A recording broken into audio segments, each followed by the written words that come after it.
അതിരപ്പള്ളിയിൽ കനത്ത മഴ. അതിരപ്പള്ളി മലക്കപ്പാറ റോഡിൽ നിരവധി വാഹനങ്ങൾ കുടുങ്ങിക്കിടക്കുന്നു. പെരിങ്ങൽകുത്ത് ഡാമിൽ ജലനിരപ്പ് ഉയർന്നു നിൽക്കുന്നതും ആശങ്ക വർദ്ധിപ്പിച്ചിട്ടുണ്ട്.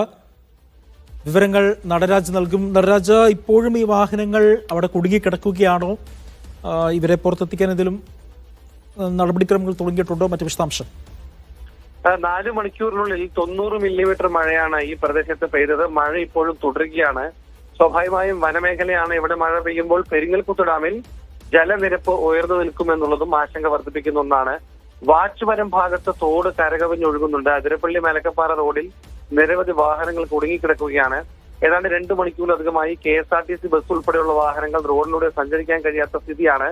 ശക്തമായ മഴയുള്ളതുകൊണ്ട് പതുക്കെ മാത്രമേ ഇരുവശങ്ങളിലൂടെയും വാഹനങ്ങൾക്ക് കടന്നു പോകാൻ കഴിയൂ. അതുകൊണ്ട് തന്നെ വാൽപ്പാറ മുതൽ തൃശൂർ അതിരപ്പള്ളി കടന്നുള്ള തൃശൂരിലോട്ട് പ്രവേശിക്കേണ്ട ഭാഗത്തുള്ള ഗതാഗതം മെല്ലെ മാത്രമേ സാധ്യമാവൂ. മഴ കുറയുമ്പോഴാണ് സ്വാഭാവികമായിട്ടും കൂടുതൽ നല്ല രീതിയിൽ ഗതാഗതം ഈ ഭാഗത്ത് പുനഃസ്ഥാപിക്കാൻ കഴിയുക. എന്തായാലും പോലീസ് ഉൾപ്പെടെയുള്ളവർ ആ ഭാഗത്തെത്തി ഗതാഗത നിയന്ത്രണം ഏറ്റെടുത്തിട്ടുണ്ട്.